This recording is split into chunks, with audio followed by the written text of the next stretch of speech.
Sejam todos muito bem-vindos a mais um episódio aqui no Motorcast. E hoje com um tema bastante interessante para muita gente que foi muito fã de um homem que marcou uma época e talvez gerações na Fórmula 1 do Brasil. Essa semana, Ayrton Senna faz aniversário. E para homenagear um ídolo como esse, eu vim aqui com o meu antigo professor e atualmente amigo, Valtinho. Se apresenta aí para todo mundo. E aí, pessoal, tudo bem? Meu nome é Walter Russo, mas todo mundo me chama de Valtinho. Sou professor de física, fui professor do Matheus por um tempo aí, no colégio que ele estudou. E estamos aí como eterno fã do Ayrton Senna para ter essa conversa legal aí com o Matheus. E nada melhor do que conversar sobre ele na semana do aniversário dele, né? Que ele completaria, acho que 61 anos, né? Dia 21 agora, né? Domingo foi, né? Hoje, foi no domingo que ele teria feito, né? 61 anos se estivesse entre nós aí, né? Cara, mas é um ídolo, né? É um ídolo tanto pra mim, provavelmente pra você. E olha que eu nunca cheguei a assistir uma corrida dele ao vivo, né? Mas, pois é, né? Cara, você, na verdade, faz parte dessa geração que herdou, né? Exatamente. Esse amor, essa dedicação e esse respeito pelo Senna, sem nunca ter tido a oportunidade de vê-lo correr como eu tive essa chance, né? Acompanhei os 10 anos de carreira dele na Fórmula 1 e nunca me esqueço que quando ele estreou em 84, né? Ele era mais um nome na Fórmula 1, mais um nome de um brasileiro, né? E a gente está aí com uma carência de pilotos brasileiros atualmente na Fórmula 1, desde a saída do Massa e tal. E naquela época nós tínhamos Piquet, nós tínhamos Roberto Pulpo Moreno, tinha muita gente ainda que corria, né? Quando ele estreou em 84 pela Toleman, existiam outros brasileiros, Maurício Gugelmin. Então foi mais um que vinha de um lote de tantos brasileiros que correram na Fórmula 1. Mas a gente já sabia que vinha aí um cara meio diferenciado, porque... um cara que mandava muito bem, né? Então, mas veja bem, ele já chegou na Fórmula 1 com umas credenciais que outros não tinham chegado, entendeu? Então ele era um cara, ele não fez toda aquela trajetória tradicional dos pilotos de Fórmula 1, que era correr em várias categorias, porque normalmente naquela época o pessoal corria em Fórmula 2, Fórmula 3. Na verdade, a Fórmula 3 era o mais forte aqui no Brasil, na América do Sul, né? Tinha na Europa. Então o pessoal fazia Fórmula 3, tinha Fórmula Ford também, se não me falha a memória. Ele passou meio que batido por tudo isso. Eu acho que ele pulou direto daqui do Brasil, ele já foi para Fórmula 3 europeia e logo chegou na Fórmula 1. Nunca me esqueço que o Frank Williams se apaixonou por ele vendo ele correndo, né? E em 1983 ele fez um teste pela Williams, né? Mesmo não tendo ainda... Ele já tinha a superlicença, né? Que tem que ter a superlicença para correr na Fórmula 1. E ele foi convidado para dirigir uma Williams em 1983. E acabou não dando certo, mas ele já estava lá planejando, né? O próprio Frank Williams acabou meio que conseguindo o sonho de levar o Senna, infelizmente, no seu último ano. Mas vamos assim começar de um pouco antes, né? Vamos pra... Cara, como que começou a sua paixão aí, o seu interesse pela Fórmula 1? Então, na verdade, desde muito pequeno, eu sempre gostei muito de carro, né? Não consigo nem te dizer a idade. A gente conversa muito sobre carro, sempre conversou desde que a gente se conheceu, né? Sim. E eu gosto muito, tenho coleção de carrinhos, tenho um monte de coisa aqui em casa.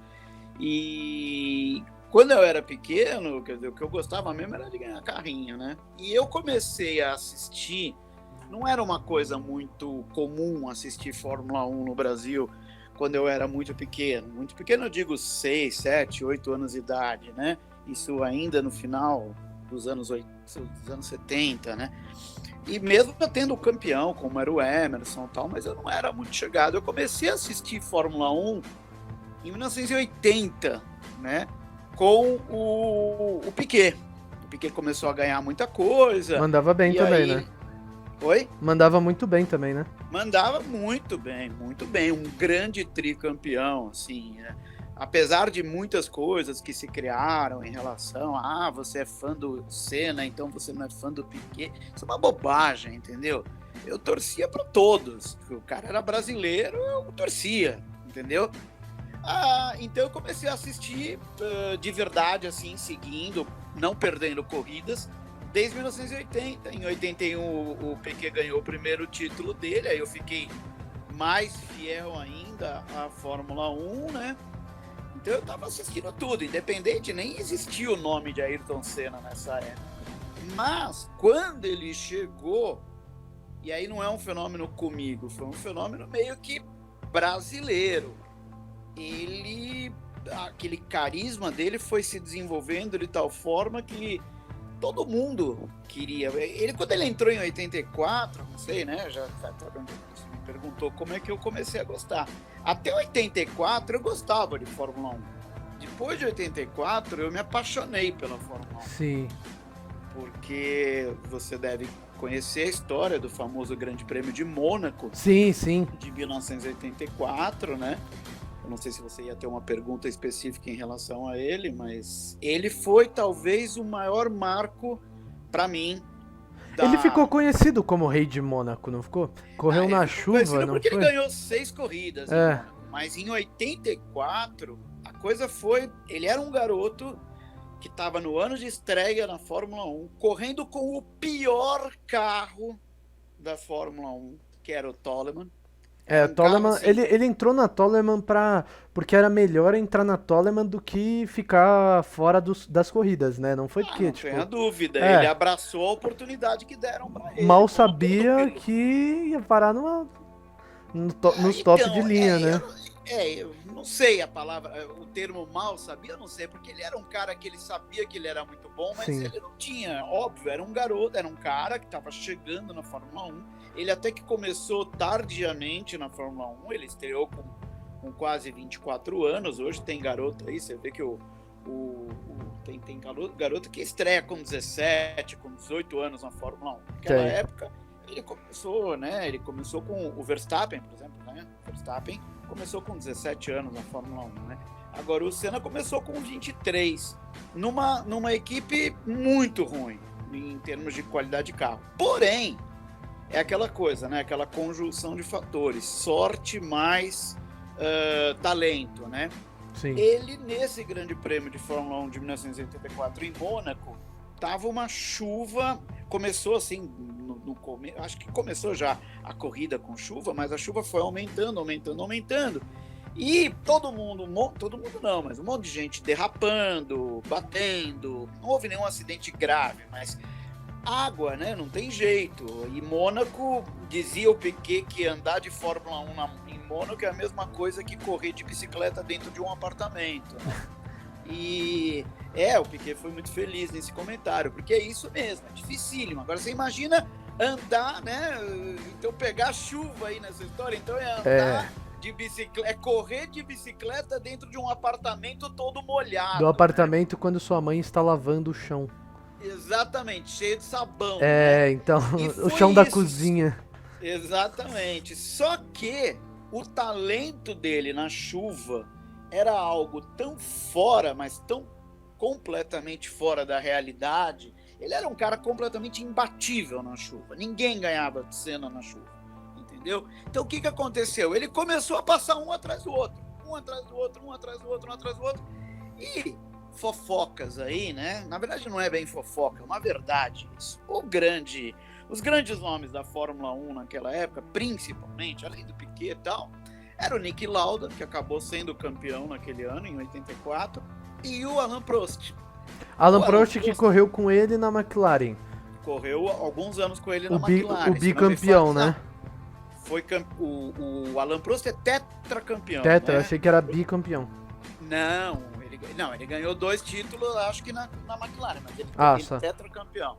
Eu não tenho certeza agora, acho que o primeiro foi na Renault, 2 foram na McLaren, 2 e 1 na Ferrari, acho que foi isso. Bom, e o o que aconteceu? O presidente da FIA daquela época era um francês horroroso, era um cara, inclusive, com ligação nazista. Meu Deus. Ele era ele chamava Jean-Marie Balestre, acho que era Jean-Marie Balestre, era o nome dele. E ele, quando viu que a situação estava chegando num ponto que um brasileirinho, numa equipe porcaria, estava passando todo mundo, numa chuva daquelas, ele mandou o diretor de prova, na época,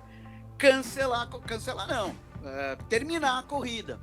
Só que existia uma regra na Fórmula 1 naquela época, só para você ter uma ideia, o primeiro colocado ganhava 9 pontos só, o segundo ganhava 6, depois de 5 ia abaixando até o sexto colocado, que ganhava 1 ponto, era uma coisa assim. E se um grande prêmio fosse terminado depois da metade, valeria apenas, antes da metade, desculpa, eu acho que era isso, valeriam apenas a metade dos pontos. Então o primeiro colocado, ao invés de ganhar 9, ganharia 4,5. O segundo, ao invés de ganhar 6 pontos, ganharia 3. No que ele fez isso, o Senna, foi na volta que o Senna tinha colado no Alain Prost, que era o primeiro. O Senna grudou no Alain Prost, né? E ele mandou terminar a prova. Curioso, né? Um francês defendendo um francês suspeito. Num grande prêmio de Mônaco, que Mônaco é meio França, né? Bom, moral da história, Senna ficou em segundo. O pódio, a imagem no pódio dele, ele era para estar feliz, era o primeiro pódio da vida dele na Fórmula 1, mas ele estava revoltadíssimo. Porque, era para ele ganhar um GP de Mônaco no ano de estreia com o pior carro da Fórmula 1, né? Bom, mas nisso quem se ferrou foi o coitado do Prost, que eu não tenho nada contra ele, foi um piloto fantástico. Nunca cheguei a conhecer. Então, mas os embates dele com o Senna foram maravilhosos, então ele não tem culpa disso. Mas o que aconteceu? Ele se deu muito mal com essa decisão do francês lá, do tal do Balestre, que era o presidente da FIA, porque ao invés de ganhar, se ele tivesse ficado em segundo colocado, vamos supor que o Senna tivesse vencido a corrida. O Senna ganharia 9 e ele ganharia 6. Só que como o cara terminou a corrida na metade pro Prost ganhar a corrida, o Prost ficou com a metade de 9, 4,5. Ele se deu mal nem foi culpa dele. Não, dele. ele perdeu o campeonato mundial por meio ponto pro Niki Lauda no final do ano. Nossa, é tipo quem repete de ano por meio ponto. Não, é muito pior do que repetir não, de ano sim, por mas meio ponto, só porque um se ele exemplo. tivesse, se o tal do Balestre não tivesse feito essa sacanagem, o Prost teria sido passado pelo Senna, o Senna ficaria com 9, ele ficaria com 6, ele ganharia o campeonato do mundo porque ele teria 1,5 ponto a mais. Nossa. Ele acabou perdendo pro Niki Lauda. O Niki Lauda foi campeão de Fórmula 1 em 84 por meio ponto. Meio ponto. Caraca, que foi indiretamente tirado do Prost pelo próprio presidente da FIA. Então, na verdade, é muito curioso isso, né? É curioso, né? O esporte e suas mediações, desde... Pra quem acha que é só no futebol aí que tem comprar jogo, naquela época tinha muita malandragem, tinha muita sacanagem, principalmente desse cara aí. Bom, mas moral da história, apesar de tudo isso, o Senna se mostrou pro mundo todo. E todo mundo se apaixonou pelo Senna naquela corrida. E já no ano seguinte, em 85, que aí ele já tava na Lotus, né? Lotus foi preta, né? Foi a última equipe, foi, né? Não, ele correu 85, 86 e 87 pela Lotus, 88, 89, 90, 91, 92 e 93 ele morreu em 95, né? Ele morreu em 94. E em 94 ele tinha ido para Williams, né? Ele morreu na Williams. Mas daí, você estava me perguntando, a resposta foi longa, mas já que me falou um monte de coisa aqui, quer dizer, a paixão verdadeira, a loucura, surgiu a partir desse GP de Mônaco de 1984. Que deve ter sido uma corrida insana, né? Deve ter sido uma corrida muito legal. Foi insano e foi revoltante, cara, né? Não, mas tipo assim, essa corrida é na chuva. Ou não? Foi na chuva. Então, foi na chuva. Cara, você vê... Tudo isso aconteceu por causa da chuva, porque ele não teria chance nenhuma com aquele carro em piso seco. Só que numa pista molhada, onde o carro vale muito menos que o piloto, e é verdade, Porque não é a potência do motor que você está dependendo ao máximo, você está dependendo da mão do cara, sim, né? Sim, do controle. E era uma Fórmula 1 raiz, né? Era câmbio na mão. Verdade, né? Os caras usavam câmbio manual de alavanca, né? Não era borboleta. Sim, câmbio de borboleta alavanca. Tinha piloto que acabava a corrida, Matheus, tirava a luva, a mão tava em carne viva. Nossa, mas quanta troca de marcha o cara tem que fazer na corrida de Fórmula 1 também? Você imagina, numa volta, quantas trocas cara. ele faz, multiplica isso pelo número de voltas. E é muita volta, né? É muita volta. Os caras dão muita volta lá. Depende da corrida, mas normalmente as corridas são baseadas em tempo, então eles falam, olha, para ter um tempo de tal são tantas voltas, né? Mas não importa, quer dizer, falando um pouco de física, quer dizer, o deslocamento que ele fazia durante toda a corrida é o mesmo, independentemente de serem 50 ou 80 voltas, dependendo do circuito, mas era uma coisa que dependia do cara, eram carros duros, eram carros de... Não tinha direção hidráulica, era direção mecânica. Tudo bem, e eles devem... Vamos entrar um pouquinho em aspectos mais técnicos dos carros de Fórmula 1. Uma coisa que eu andei vendo, e esses carros não utilizam motores com muita litragem, né? São motores de pouca cilindrada, né? 1.3. Dependendo do 1.4, 1.5, eu não sei ao certo nessas mudanças todas de regras nos últimos anos, mas eu me lembro que quando surgiram os motores turbo nos anos 80, acho que na virada dos anos 70 para os anos 80, eles diminuíram bastante o volume do cilindro. É assim que funciona hoje em dia também, né? Você diminui a cilindrada e o turbo aplica a função dele. O que a gente vê hoje na tendência dos carros de rua, sim, né? dos populares. Aí você vê... Não, mas por exemplo, não sei se você já viu, mas tipo, por exemplo, você vê aí os carros mais novos, o Onix Turbo, o HB20 Turbo, a próprio Up TSI, cara, andando que nem uns foguetes, dando pau em carro com 2.5 aspirado. O que é isso? Tipo... Sim. E economizando muito mais. Sim. E poluindo muito menos. É que o aspirado é gostoso, né? Mas, tipo... Turbo também, é uma coisa assim, eu não sei dizer ali. Minha preferência, depende muito, mas eu acho que num carro de Fórmula 1, o turbo deve entrar muito bem. Deve entrar fazendo um papel excelente. Você sabe que todo ano as normas, as especificações técnicas da Fórmula 1, elas mudam de acordo com N fatores que são importantes para a categoria. E então, por muitos anos os carros foram turbo, depois eles deixaram de ser turbo, depois eles voltaram a ser turbo. Aí tem o lance de proibir asa, proibir não sei o que lá, diminuir tamanho de aerofólio, diminuir tamanho de não sei o que lá. Na verdade, isso tudo são fatores que prezam pela segurança, obviamente pelo desempenho. Mas aqueles carros de Fórmula 1 dos anos 80 ou mesmo dos anos 90, eles tinham uma potência muito maior do que os carros têm hoje, né? Eu não me lembro exatamente em que ano que os carros de Fórmula 1 chegaram a ter 1.000 cavalos. Caraca, mano, é tipo um carro de arrancada, assim. Esse carro. Então, era um carro de 1.000 cavalos com uma segurança extremamente inferior ao que tem hoje.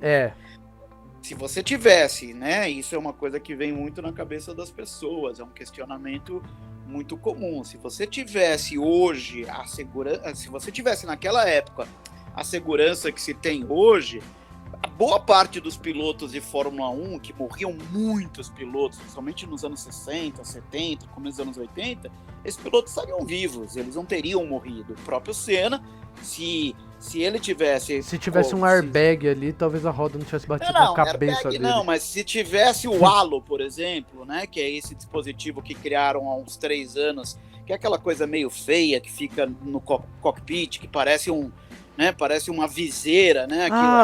Sei. O halo, né? O halo com certeza teria salvado a vida do Senna, entendeu? E outras coisas mais. Então também não adianta olhar para o passado, mas o Emerson dizia que ele entrava numa temporada e quando ele terminava a temporada, 1/3 dos pilotos que corriam aquela temporada tinham morrido. Isso é uma coisa complicada mesmo. Que eu tava pensando em algumas categorias complicadas, assim, a Fórmula 1, porque, cara, uma porrada no Fórmula 1 eu não sei hoje em dia, mas antigamente era fatal. E Na também maioria tem das o. vezes. E também tem o rally, né? O rally é uma coisa que.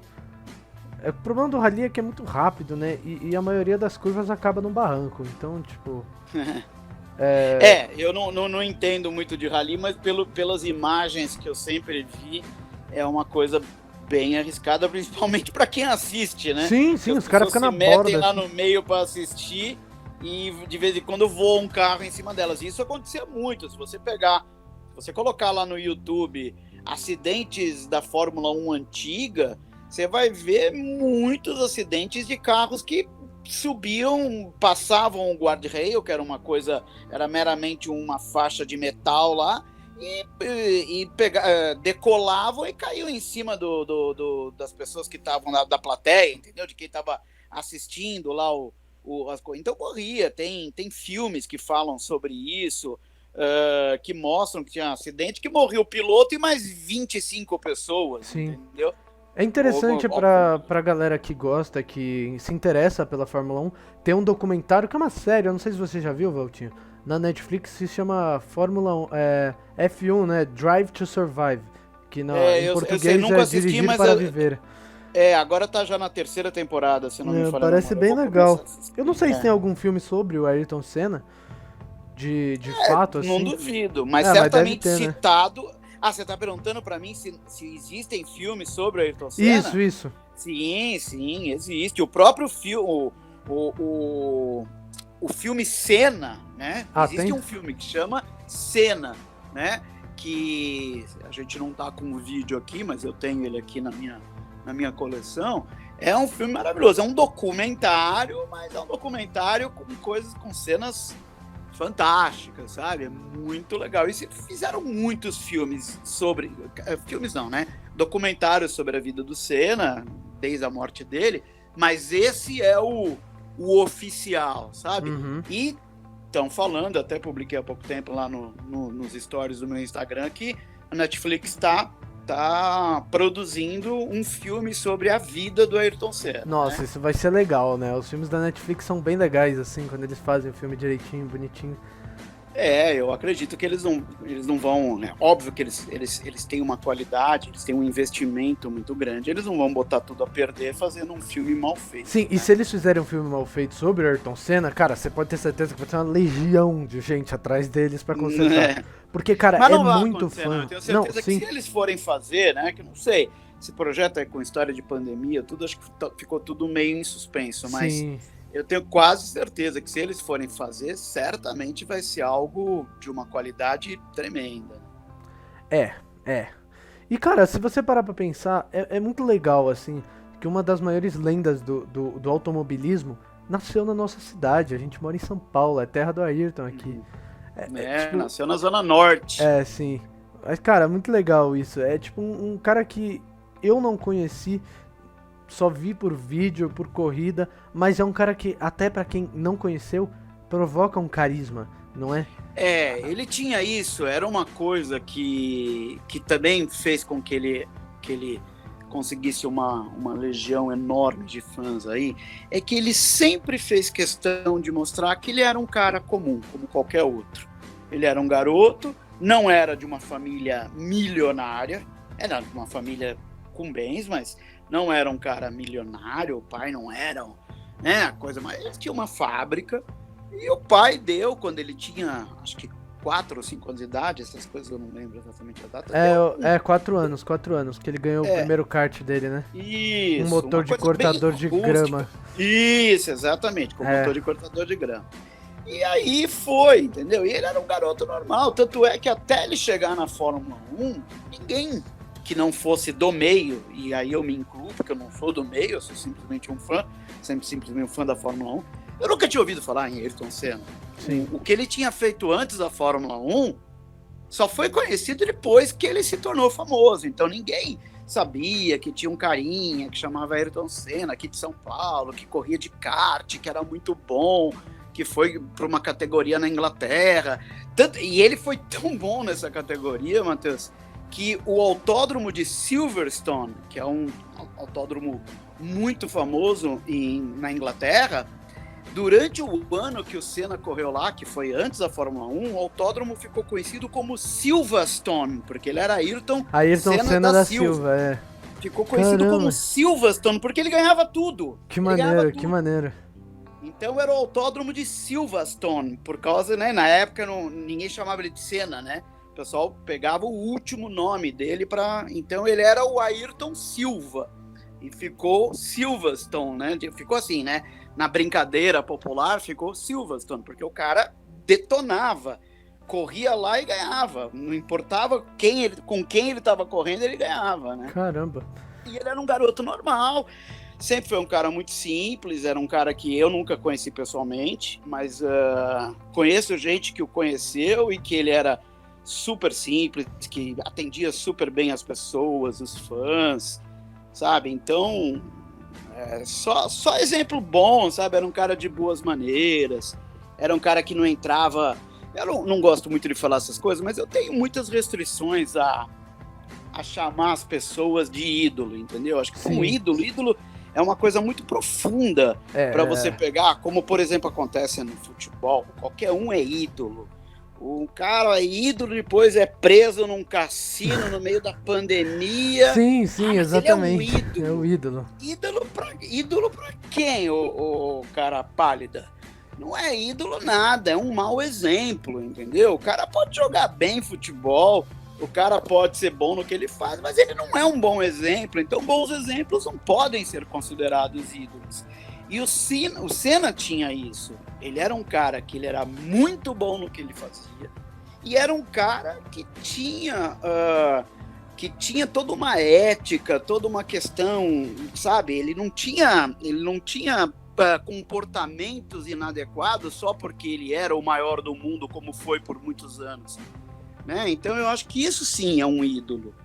Né? Não gosto da palavra herói. Herói eu acho que está errado, porque herói para mim é outra coisa. Herói para mim é o bombeiro que entra no meio do incêndio e salva uma pessoa. Isso é um herói. É um herói. É um médico que está atendendo numa guerra. O Senna não foi um herói nacional, isso eu acho errado. Mas que ele foi um grande ídolo, e na minha opinião, mas aí vem a opinião, foi o maior ídolo no esporte nacional. Me desculpe o Pelé, mas o Senna foi o maior ídolo do esporte nacional, na minha opinião. Deixa eu falar uma coisinha. Há uma semana atrás, eu tive a ideia de produzir alguma coisa relacionada ao Senna por conta do aniversário que tava chegando e tal. E a primeira coisa que eu fiz foi estudar a biografia dele, né, ver tudo.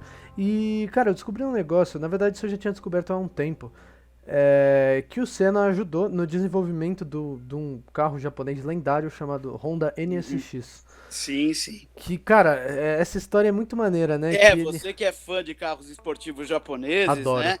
Sim, ele foi o desenvolvedor junto com a Honda, né? Ele deu todos os pitacos suficientes para que aquele carro surgisse, né? E depois ele fez a mesma coisa com o carro da McLaren, né? Com o carro de rua da McLaren. Qual que era na época? Você tem uma ideia do nome ou não? Todos os carros de rua que a McLaren fez chamavam McLaren, só que aí tinha um código, né? Então não sei, mas se você pesquisar, inclusive há pouco tempo eu vi um vídeo assim recente, já acho que é de 2020 o vídeo, que um brasileiro havia comprado esse McLaren. A McLaren Senna, sim. A McLaren Senna por 7 milhões e pouco.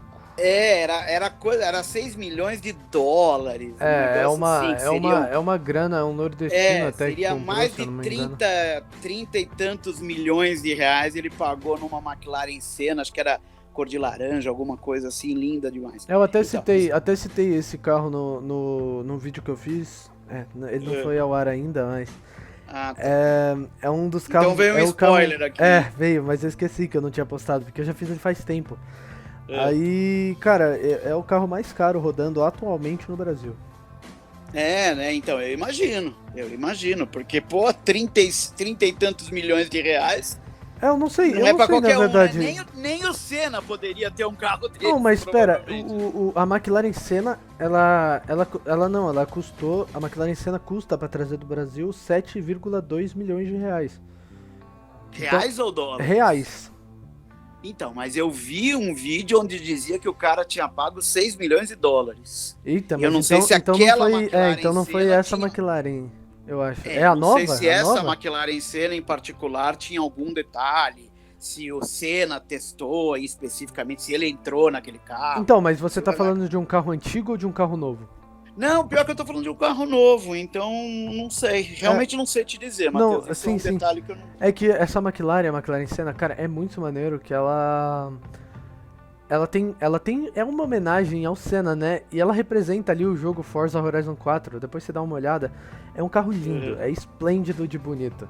É diferenciado, é uma coisa assim. E tem atrás escrito Senna, né? E outra coisa que no dia que eu me lembrei agora é que no dia do aniversário dele tem um conhecido meu que dirige um Sandero RS. O Instagram dele é RSBMovie, acha?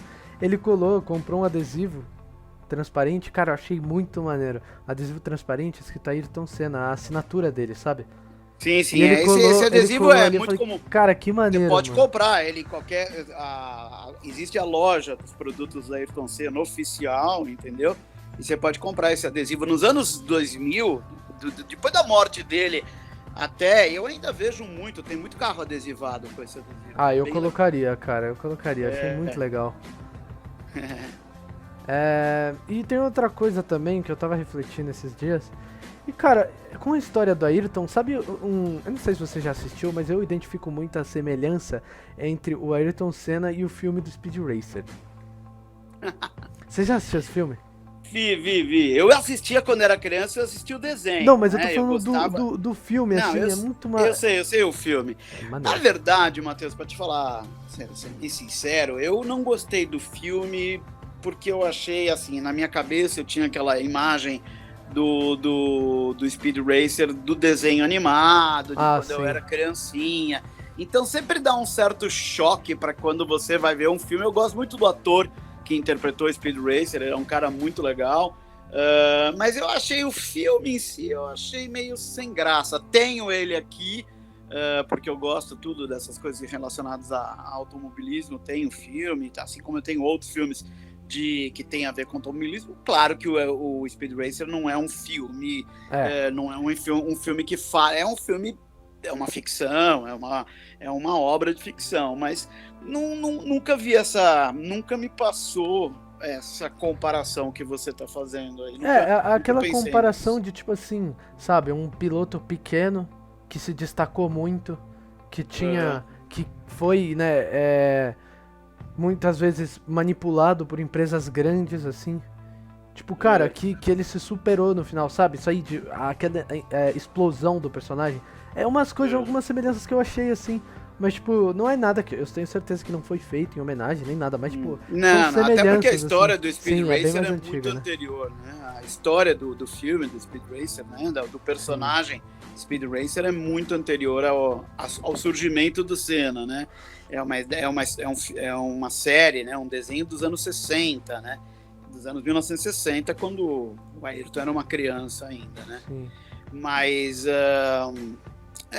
nunca vi. Até se um dia eu for reassistir o filme, eu vou tentar ver essa semelhança, mas não vi nada tenta desse assim. tipo. Cara, eu agora, tipo, a gente já tá há 30 minutos conversando, nem parece, que né? mouse aí. Não tem nada de ruim nisso, mas, tipo, eu só tô falando que eu queria chegar num ponto antes que isso se prolongue muito, porque, cara, você sabe que tu gosta de carro, eu gosto de carro, se deixar a noite inteira vai batendo papo, né? Sobre carro, é sempre assim. Mas eu queria falar sobre uma parte que assim, eu acho que é importante citar por um tempo não tão curto, porque é uma parte que marcou tudo, que é o ano de 1994. Dia 1º de maio. Exatamente. Vamos lá. Não sei se você quer fazer uma pergunta específica ou quer que eu fale sobre o clima, o acontecimento. Eu queria ver a visão de, tipo, você provavelmente, eu não sei se você estava assistindo a corrida. Tava, claro. Mas, tipo, eu vendo a situação, sabe, me correu um clima muito pesado, uma sensação de tensão, por, tipo assim, sabe, ver um cara que todo mundo admirava tanto e que já passou por situações muito difíceis e do nada acabou, sabe? Eu vou te explicar isso. A minha resposta vai ser em cima da seguinte situação, da seguinte analogia, comparação. Para quem não viveu aquela época, não vai entender. Eu já falei, inclusive, né, nós temos alguns amigos em comum aí, que também foram teus colegas e que eu mantenho contato até hoje. Teve um dia que a gente conversou num grupo que a gente tinha lá, de WhatsApp, e que eles me perguntaram sobre o que era a época do Senna. E eu fiz a seguinte comparação. Eu acho que durante os 10 anos que o Senna correu, os domingos, toda corrida de domingo, que não é todo domingo e também não era o ano inteiro que tinha corrida, mas os domingos de corrida eles eram praticamente, fazendo a comparação com o esporte nacional, eles eram domingos de jogos do Brasil numa Copa. Cada vitória do Senna era uma vitória, e aconteceram 41, né? Uhum. Cada vitória do Senna na Fórmula 1 era meio que uma vitória do Brasil num jogo de Copa do Mundo. E cada título mundial que ele conquistou, e ele conquistou 3, era meio que ganhar a Copa do Mundo. Então, o clima era de muita alegria, de muita felicidade. Aquele domingo especificamente, ele era um domingo que já tinha vindo de uma sexta e de um sábado muito complicados. Por quê? Na sexta-feira, naquela sexta-feira anterior, eram os treinos de classificação. Na verdade, desculpa, o treino de classificação era sábado. Eram os treinos livres, eles lá. O Rubinho, que estava no seu segundo, não tinha completado 2 anos, 1 ano e pouco de Fórmula 1, sofreu um acidente gravíssimo, muito grave. Né? Ele bateu muito forte com o carro dele, eu nem lembro qual era o carro do Rubinho, 94, e foi levado para o centro médico. O Senna correu feito um doido para lá, para ver como é que ele estava, tal. Tanto é que o Rubinho nem correu naquela corrida fatídica. Né? No dia seguinte, tudo estava dando a entender que, né, não era um fim de semana normal. No dia seguinte, um piloto austríaco morreu. Era amigo do Ayrton, né? Não sei se era amigo. A Fórmula 1, não sei se essa palavra é muito válida, mas, sabe, era um cara que estava lá e morreu num acidente numa das curvas também do Autódromo de Imola, né? E a partir daí eu percebi pelo semblante do Senna que ele murchou. E todas as imagens pré-corrida do domingo, ele estava apagado. Parecia que ele estava em outro mundo, parecia que ele estava prevendo algo. Eu me lembro que ele estava com a camiseta do Seninha, que era aquele personagem sei, nossa, que quanto foi tempo criado. Que eu não vejo. Então, o Seninha tinha sido criado na virada de 93 para 94, né? Era um personagem que ia servir para arrecadar doações para as crianças e tal, né? E ele tava com aquela camiseta quietinho num canto. Alguma coisa ele estava sentindo. Ele tentou, depois já li livros sobre ele e tal, e dizem que ele, por muito, ele não desistiu da corrida, né? Mas você sabe como é, os interesses econômicos são muito mais altos, né? Sim. Bom, na hora que aconteceu, ele vinha liderando, ele estava em primeiro lugar, o Schumacher, que estava no terceiro, quarto ano, mas que estava no terceiro ou quarto ano de Fórmula 1, Schumacher estava na Benetton e estava, assim, uma boa distância dele. Na hora que aconteceu o negócio, né, eu me lembro, porque eu estava eu morava com a minha mãe na época ainda, eu estava no escritório do apartamento, eu assistia sempre as corridas do escritório, porque eu ia assistindo, ia fazendo minhas coisas e tal. E minha mãe, por acaso, estava na cozinha. E na hora que aconteceu, no mesmo momento que o Galvão Bueno fala, Senna bateu forte, minha mãe gritou da cozinha, e minha mãe gostava muito dele, mas não assistia a Fórmula 1, mas a TV estava ligada, tinha uma TV na cozinha, né? E a TV da cozinha estava ligada, isso era 10 e pouco da manhã, 10 da manhã, nem isso, acho que era antes das 10, porque as corridas normalmente começavam às 9 da manhã, e ela gritou, o Senna morreu. Eu vi na hora a batida, eu vi o Galvão falando, Senna bateu forte, e deu aquele choque, mas maior foi o choque da minha mãe gritando lá da cozinha, e o Senna morreu. E era uma coisa que, não, o Senna não pode morrer, o Senna é o Senna. Senna não morre. Senna vai parar de correr daqui a uns 5, 6 anos, sendo penta, hexa, heptacampeão mundial, e vai viver bem sua vida. Então aquele momento foi um momento... Foi louco, cara. Foi muito louco. Você imagina o que foi o domingo do Brasil naquele... Porque a confirmação da morte só veio, acho que umas 2 horas depois, né? Se bem que pra mim ele já tinha morrido na batida, né? Perfurou o cérebro dele, sabe? Sei. Mas você imagina o que foi. Era um domingo, 1º de maio, quer dizer, era um feriado, apesar de ser domingo, mas era um feriado, dia do trabalho. Então... Eu fiquei tão pasmo, Matheus, que eu não saí da frente da televisão o dia inteiro. Fiquei o dia inteiro mudando de canal para ver o que eu já sabia, né? Porque todo mundo já sabia que ele tinha morrido. Mas você ficava pulando e todas as TVs que tinham lá na época, né? TV aberta, se bem que eu já tinha naquela época TV, canal a cabo e tal, todo mundo só falava do Senna. E foram 3 dias assim até o corpo dele chegar aqui e ser enterrado.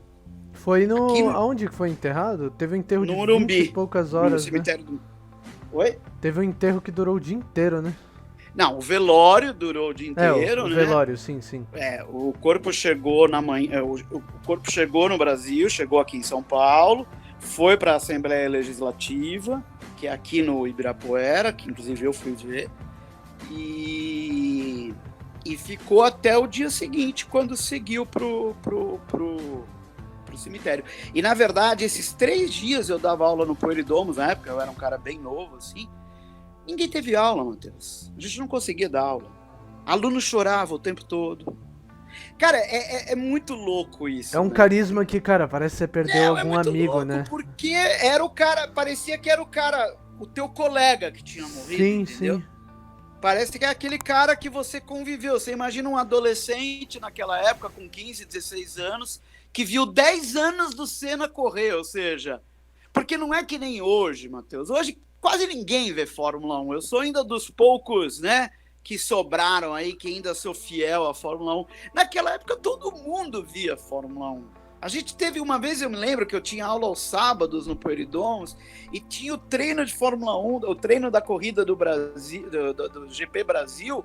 A gente pediu para aquele sábado não ter aula, para a gente repor no outro, porque a gente podia assistir os treinos pela televisão. Um amor grande, né? Um amor... Louco. Era professor chorando, aluno chorando... As pessoas todas sensibilizadas, a gente ia para a sala de aula, mas a gente ficava, ligava a TV da sala, que naquela época tinha TV, né? Hoje é tudo mais sofisticado. Naquela época as salas tinham uma TV. E a gente ficava vendo, e ninguém queria saber, não vinha coordenador falar, não tinha... Que nem aquela moça lá que a gente vai citar o nome, que foi não vamos citar o nome. Orientadora, sem citar nomes. Ela não ia chegar, abrir a porta e falar: ai, professor, você não tá dando aula, você tá vendo televisão com os alunos, não. Ela ia, né, mas... Ela provavelmente. Mas assim, não tinha isso, cara, porque era uma comoção tão grande que ninguém tinha pique pra nada, cara. A palavra é essa. Ninguém tinha pique pra estudar, ninguém tinha pique pra dar aula. O pessoal só queria poder ficar de luto, né? Poder ficar de luto. Cara, era um luto, porque foi um luto de verdade. Porque na expressão verdadeira do luto, que é a dor, o sofrimento da perda, né? Então horrível, foram dias, assim, foram dias. Eu te digo que do momento da batida na curva Tamburello, no autódromo de Imola, naquele horário, até o momento que o caixão dele foi colocado dentro lá no cemitério, que foram 4 dias aí, foram 4 dias que as pessoas ficaram meio que bestificadas, sabe? Parou o Brasil, né? Parou o Brasil. Eu diria que parou mais ainda do que o Brasil. Muita gente no mundo todo, até hoje, você pega o aniversário do Senna e o aniversário de morte do Senna, vem gente do Japão para ir no túmulo dele.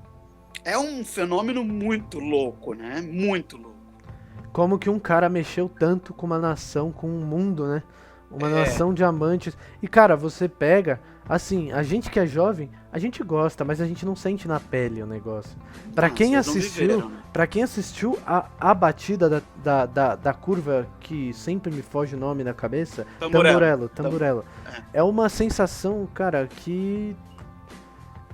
É assim, é única, você não tem como eu descrever, não tem. Não tem. Hoje Por mais em dia, que você hoje em dia, veja, por mais que você veja o Blu-ray, o filme lá dele, a primeira vez que você viu na vida, tal, sim, há não é um igual. impacto, mas não é um impacto do. O Senna, ele era meio era no fundo ele era meio que o parente de todo mundo, sabe? Sim, sim, Todo mundo entendo. queria ter, minha mãe queria tê-lo como filho, sobrinho, eu queria ter como um primo, eu era bem mais novo que ele, bem mais novo não, 6 anos mais novo que ele, mas eu era mais novo, então eu queria tê-lo como um primo, os garotos mais novos queriam tê-lo como um primo mais velho, ou até mesmo um pai, entendeu? Era aquela coisa, porque o cara tava dentro da vida da gente. Ele era a referência brasileira. Por isso que hoje tem tanto cara de 40, 50 anos que ainda idolatra o cara loucamente, porque foram caras que cresceram assistindo ele. Né? Porque um cara que era criança em 1984, imagina um garoto de 8 anos de 1984, era um cara que nasceu em 76, por exemplo. Esse cara hoje tem 45 anos, entendeu? Então são pessoas que idolatram até hoje, que Sim. idolatram no sentido bom da Sim, palavra. no sentido bom, no sentido bom. Não é aquela idolatria besta de ficar não. É falar, porra, como era bom, como os domingos eram bons, né? Como o fim de semana da Fórmula 1 era bom, porque a Fórmula 1, na verdade, ele nem foi o grande campeão. Ele teria sido, certamente, se não tivesse morrido, mas ele era o gênio das voltas mais rápidas. Ele foi recordista por muitos e muitos anos. Demorou para tirarem o título de maior pole position da história da Fórmula 1 dele. Ele tem, eu não sei o número exato, eu sei que corridas são 41 que ele venceu, mas em termos de quantas poles e quantos primeiros lugares ele ficou nas voltas lá nos treinos para corrida, ele tinha um recorde que demorou, acho que foi o Schumacher bateu depois de muito tempo. E nem sei se foi o Schumacher. Não, o Schumacher bateu, depois o Hamilton deve ter batido já o Schumacher, não de vitórias. Vitórias o Hamilton já bateu, mas de corridas mais rápidas e tal. Desculpa, voltas mais rápidas. Então era tudo isso, né, Matheus? Era um cara que deixou um buracão aí na... Se foi, mas nunca será esquecido, né? Então, exatamente. Eu ainda tô falando com você aqui, tô vendo meus 2 carrinhos dele aqui no meu escritório, a McLaren a McLaren de 90, que ele ganhou o 2º título mundial dele, e a Williams de 94, que infelizmente foi o carro onde ele morreu, né? Sim. Então tem os 2 aqui. E tem aquele capacete icônico dele, não tem também? Tem, isso tudo você pode comprar no site do Senna. Deve ser um rim, mas são artigos caros, tá? Sim, claro, mas são artigos muito... Eu uso... Você já me conheceu usando e não sai do meu braço uma pulseirinha do Ayrton Senna. Sim, eu já reparei nisso. Tá toda desbotadinha já, porque eu uso, você tem uma ideia, eu ganhei de um aluno meu que era... não, essa eu não ganhei de aluno não, essa eu recebi do Instituto Ayrton Senna quando eu fiz um texto para eles e tal. E tá no meu braço desde 2016 aqui, sabe? Tomo banho com ela, limpo, bonitinho, mas tá no meu braço há 5 anos já, entendeu? Então você pode comprar, tem um monte de artigo legal, chaveiros. Vale a pena quem quiser dar uma conferida. Mas é uma coisa única, né? Tipo assim, se você vai comprar um capacete do Senna, você quer comprar o capacete do Senna, né? Você não quer, tipo, comprar um capacete... Você não vai usar aquele capacete, você quer ter o capacete porque ele era do Senna. Exatamente. Foi o que ele usou, né? Uma réplica, claro. Sim. Mas tem os pequenininhos que são baratinhos, Matheus. Compra lá que você vai gostar. São uns bem pequenininhos, que são uns capacetes bem pequenininhos e que são bem legais. É uma coisa que sempre ficará marcado, né? É um cara que criou história que nunca ninguém vai falar assim... Nossa, quem que é o Ayrton Senna? Eu gosto de carro, mas eu não sei. Até quem não gosta de carro sabe. E eu acho que isso vai durar ainda umas boas gerações, porque O cara que era fã quando era criança, hoje o filho dele gosta, daqui a algum tempo o neto do cara vai gostar. E isso vai sendo, quer dizer, é o que você falou. Você pode não ter visto o cara correr ao vivo, você pode não ter nascido, não ser nascido na época que ele corria, mas ele virou um ícone, entendeu? Ele virou um ícone e no mundo todo existem ícones. Do mesmo jeito que você fala para uma pessoa, para um cara da música, você fala, você conhece o John Lennon? Você pode não ter ouvido músicas do John Lennon. Mas você sabe quem é o John Lennon. O cara foi um Beatle, né? Exatamente. Então, são ícones. O que é? São pessoas que se transformaram em mais do que uma pessoa. Transformaram-se em figuras dentro da sua área de atuação. No caso dele, no automobilismo, em qualquer outro esporte, ou na música, ou no cinema, né? Então, você sempre vai ter ícones. E o Senna não é porque a gente é brasileiro e não é porque a gente é muito fã. Eu, pelo menos, é porque realmente o cara, dentro do automobilismo, você vê até as milhões de declarações que o Hamilton deu em todos os anos da carreira dele, da adoração que ele tinha. E atualmente eu não sei se ele é o melhor, mas ele é muito bom na Fórmula 1, né? Ele é muito bom, mas aí nós vamos entrar numa discussão que eu já entrei várias vezes e eu não sei se eu tô certo ou se eu tô errado, mas hoje é muito mais fácil você ser um campeão mundial do que naquela época. Sim, primeiro sim. porque naquela época os carros, como a gente já falou, eram dureza de dirigir. O cara tinha que ser bom para ganhar um carro. Não que um Hamilton, que qualquer outro, que um Verstappen, que esses garotos todos não sejam, mas o cara tinha que ter um vigor físico. O Senna, quando ganhou, hoje fez 30 anos, por acaso, eu lembrei antes da nossa conversa, hoje fez 30 anos da primeira vitória do Senna na Fórmula 1 no Brasil, que foi em março de 91, né? Que ele ganhou em Interlagos. E ele saiu do carro, ele pilotou um terço final da corrida com uma única marcha. Ele só tinha a sexta marcha. Caramba! Né? Ele só tinha a sexta marcha. E ele ganhou aquela corrida, ele chegou, na hora que ele saiu, ele não conseguia sair do carro. Ele estava simplesmente acabado. Porque o cara teve que segurar, sei lá, 20 e tantas, 30 voltas com uma marcha. O carro, e mesmo assim, ele ganhou a corrida. E olha que normalmente então, as curvas são em segunda, né? Oi? Os caras fazem curva segunda, terceira marcha. Né? Então, ele teve que fazer curva. E Interlagos tem curvas muito fechadas, Sim. Né? O cara fez em sexta. Tudo ele teve que fazer em sexta. E outra coisa, ele corria com Nigel Mansell, que era fantástico.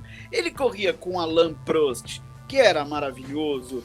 Ele correu com Piquet, ele correu com Niki Lauda. Então, na época que ele correu, Jean Alesi, que também era muito bom, tal, o próprio Schumacher.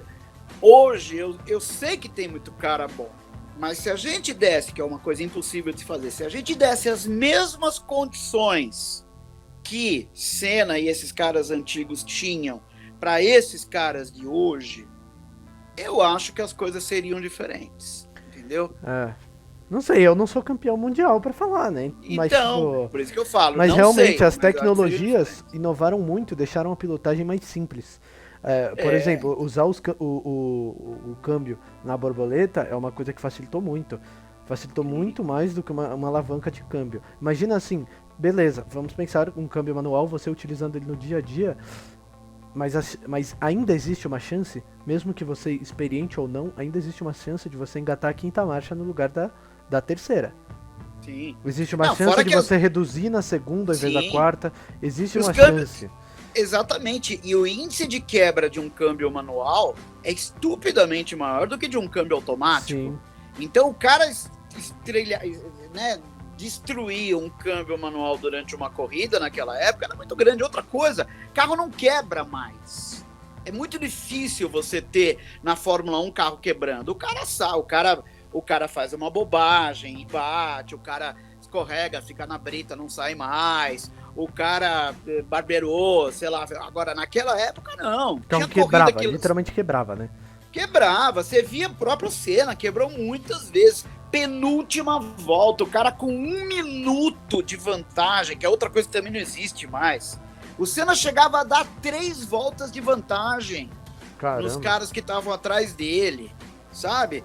E aí o cara quebrava, faltava uma volta, puf, o motor explodia. Hoje não se explode, é raríssimo você ver um motor fumar, né, que eles chamavam na época, né, que o motor começava a fumar e o cara parava, senão o motor ia explodir. Hoje você não tem mais. Você teve aquele incêndio todo que teve no ano passado, foi do Grosjean, se não me falha a memória, foi aquele acidente gravíssimo. Mas ele ficou bem, ele ficou bem. Não, ficou bem, mas porque tinha um carro de médico atrás dele. Realmente. Porque aquilo era a primeira volta depois da volta de apresentação. Realmente, foi porque senão ele não teria sobrevivido. Também. Ele não teria sobrevivido. Por isso que tanta gente morreu antigamente. Porque não tinha isso, sabe? Não tinha essa coisa de 3, 4 segundos depois chegava os caras com 500 mil extintores. Não. Demorou pra chegar no Senna. Nem demorou tanto, porque ele bateu numa curva, que é a curva Tamburello, que tinha fiscais lá, mas o carro dele não explodiu. O carro dele não pegou fogo. Se você ver, podia não ia dar pra fazer nada, Matheus. Não ia dar pra fazer nada. Ele foi perfurado por uma, como que chama? Por um braço de suspensão, entendeu? Nossa. Perfurou o capacete dele. Furou, entrou na cabeça, destruiu o cérebro dele. Coitado, Não tinha como sobreviver. Eu até acho menos mal, porque você imagina se o cara morre dentro de um carro preso pegando fogo, nossa, como muitos sim, morriam nossa. naquela época. Né? Ele morreu na hora. Morreu rápido, né? Pelo menos. Morreu. Até tem uma, mais ou menos uma brincadeira, porque coitado, né? O Galvão Bueno era muito amigo dele, amigo mesmo, de verdade. Nossa, íntimo. ele viu ele morrer. E o Galvão... Oi? E ele viu ele morrer, né? Viu e narrou pro Brasil inteiro. Nossa, só que o Galvão tinha aquela... Como todos nós tínhamos naquele momento, a esperança de que ele pudesse ser resgatado, levado para um hospital. E eu até tenho essa risada porque isso virou piada. O próprio Galvão falou, são das frases que eu falei na vida que eu me arrependo.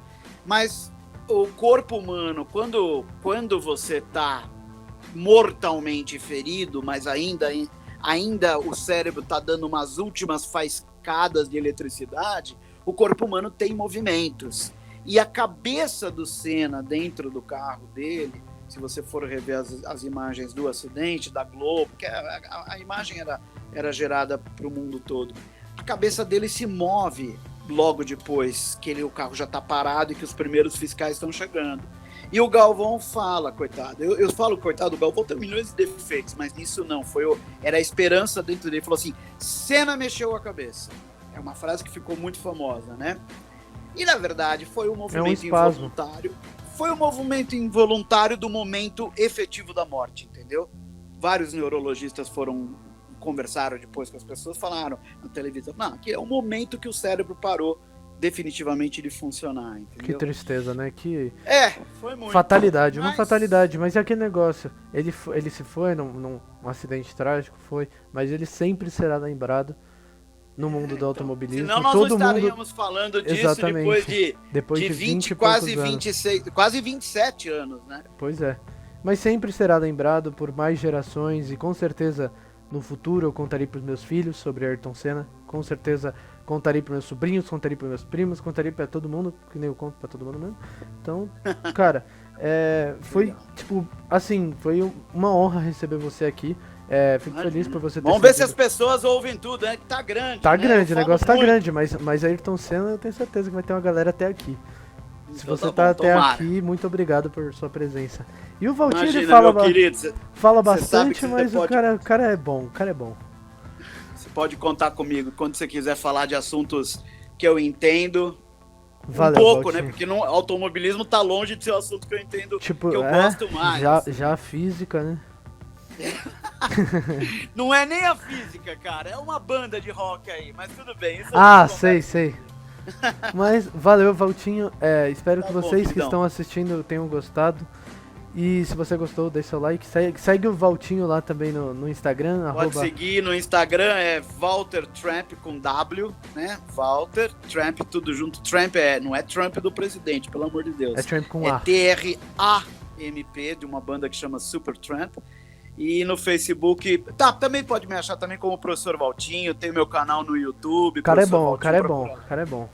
Tá bom, meus queridos? Obrigado. Matheus, tamo aí pra qualquer coisa, hein, lindão? Valeu, professor, até mais.